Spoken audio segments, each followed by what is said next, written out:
Bank locker പരിശോധനയിൽ ലഭിച്ചത് നിർണായക വിവരങ്ങൾ. മൊഴികളിൽ പൊരുത്തക്കേടുകൾ. 29-ന് വീണ്ടും ഹാജരാകാൻ വീണയോട് ഇ.ഡി. എതിർത്തു നിൽക്കാതെ ഇ.ഡിക്ക് മുന്നിലേക്ക് വീണ. എക്സാലോജിക് കേസിൽ ഇനി 3 പ്രധാന സാധ്യതകൾ.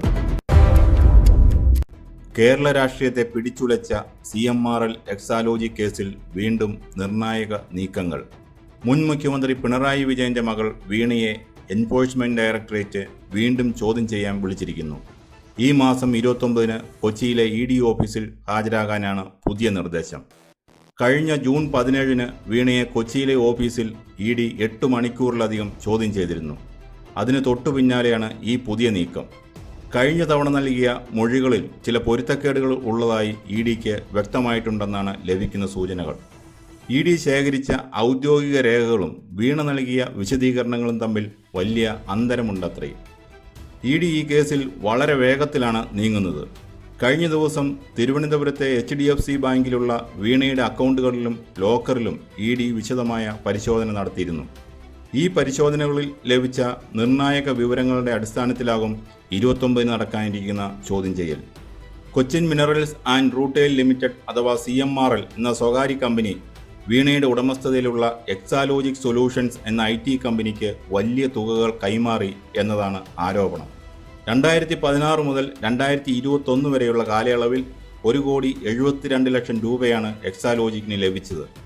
IT കൺസൾട്ടൻസി സേവനങ്ങൾ നൽകിയതിനാണ് ഈ പണം എന്നാണ് ഔദ്യോഗിക വിശദീകരണം. പക്ഷേ കേന്ദ്ര ഏജൻസിയായ SFIO നടത്തിയ അന്വേഷണത്തിൽ കണ്ടെത്തിയത് മറ്റൊന്നാണ്. എക്സാലോജിക് അത്തരം ഒരു സേവനവും CMRLന് നൽകിയിട്ടില്ലെന്നാണ് അവരുടെ കണ്ടെത്തൽ. അതായത് സേവനം നൽകാതെ പണം കൈപ്പറ്റി. ഇതാണ് ഈ കേസിൻ്റെ കാതൽ. ഇതിനു പുറമെ CMRL ഉടമ ശശിധരൻ കർത്തയുടെ മറ്റൊരു കമ്പനിയായ എംപവർ ഇന്ത്യയിൽ നിന്ന് 50 ലക്ഷം രൂപ ലോണും എക്സാലോജിക്കിന് ലഭിച്ചിരുന്നു. ഈ പണമിടപാടുകളിൽ കള്ളപ്പണം വെളുപ്പിക്കൽ നടന്നിട്ടുണ്ടോ എന്നാണ് ഇ.ഡി. ഇപ്പോൾ അന്വേഷിക്കുന്നത്. കഴിഞ്ഞ കുറച്ച് ദിവസങ്ങളായി CMRL ഉടമ ശശിധരൻ കർത്തയെയും അദ്ദേഹത്തിൻ്റെ ഭാര്യ, മകൻ അടക്കമുള്ള മറ്റു ഉന്നത ഉദ്യോഗസ്ഥരെയും ഇ.ഡി. ചോദ്യം ചെയ്തിരുന്നു. ഇവർ നൽകിയ ഉത്തരങ്ങളും കഴിഞ്ഞ ബുധനാഴ്ച വീണ നൽകിയ മൊഴികളും തമ്മിൽ വലിയ വൈരുദ്ധ്യമുണ്ടെന്നാണ് ഇ.ഡി. വൃത്തങ്ങൾ നൽകുന്ന സൂചന. വരും ദിവസങ്ങളിൽ CMRLലെ കൂടുതൽ ഉദ്യോഗസ്ഥരെ ചോദ്യം ചെയ്യും. എന്തുകൊണ്ടാണ് ഈ ചോദ്യം ചെയ്യലും പുതിയ നോട്ടീസും ഇത്രയധികം രാഷ്ട്രീയ പ്രാധാന്യം നേടുന്നത്? ഒന്നാമതായി, ഇത് വെറും ഒരു ബിസിനസ് ഇടപാടല്ല. സംസ്ഥാനത്തെ മുൻ മുഖ്യമന്ത്രിയുടെ മകളാണ് ഇതിൽ കേന്ദ്രബിന്ദു. അതുകൊണ്ട് തന്നെ ഭരണപക്ഷത്തിന് ഇത് വലിയ രാഷ്ട്രീയ ആയുധമാണ്. രണ്ടാമതായി, ഇ.ഡി. കണ്ടെത്തിയ പൊരുത്തക്കേടുകൾ. ആദ്യ ചോദ്യം ചെയ്യലിൽ തന്നെ ഇ.ഡിക്ക് ചില കാര്യങ്ങളിൽ വ്യക്തതക്കുറവ് തോന്നിയിട്ടുണ്ട്. ബാങ്ക് ലോക്കറുകളിൽ നിന്നും അക്കൗണ്ടുകളിൽ നിന്നും ലഭിച്ച ഡിജിറ്റൽ തെളിവുകൾ വീണയുടെ മൊഴികളുമായി ഒത്തുപോകുന്നില്ല.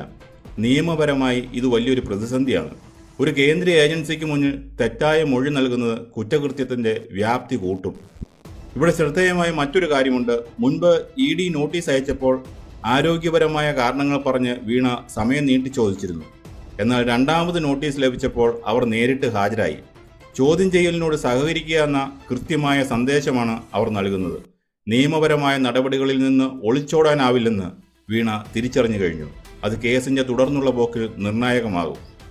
ഇനി വരും ദിവസങ്ങളിൽ എന്താണ് സംഭവിക്കാൻ പോകുന്നത്? 3 പ്രധാന സാധ്യതകളാണ് ഈ കേസിന് മുന്നിലുള്ളത്.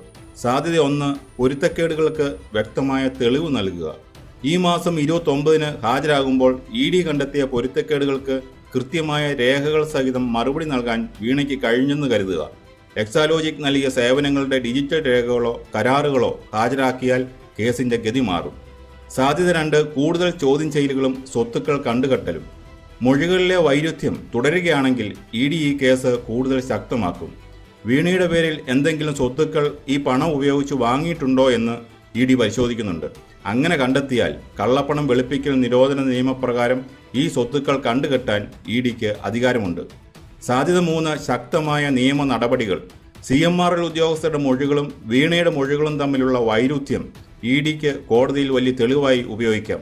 ചോദ്യം ചെയ്യലിൽ സഹകരിക്കുന്നുണ്ടെങ്കിലും തെളിവുകൾ എതിരായാൽ അറസ്റ്റ് അടക്കമുള്ള കടുത്ത നടപടികളിലേക്ക് നീങ്ങാനുള്ള സാധ്യതയും നിയമവിദഗ്ധർ തള്ളിക്കളയുന്നില്ല.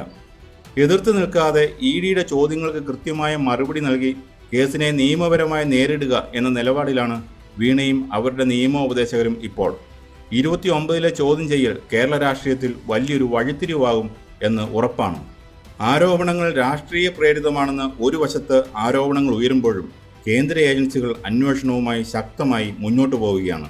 29-ാം തീയതി കൊച്ചിയിൽ വീണ എന്ത് മൊഴി നൽകും? ഇഡിയുടെ അടുത്ത നീക്കം എന്തായിരിക്കും?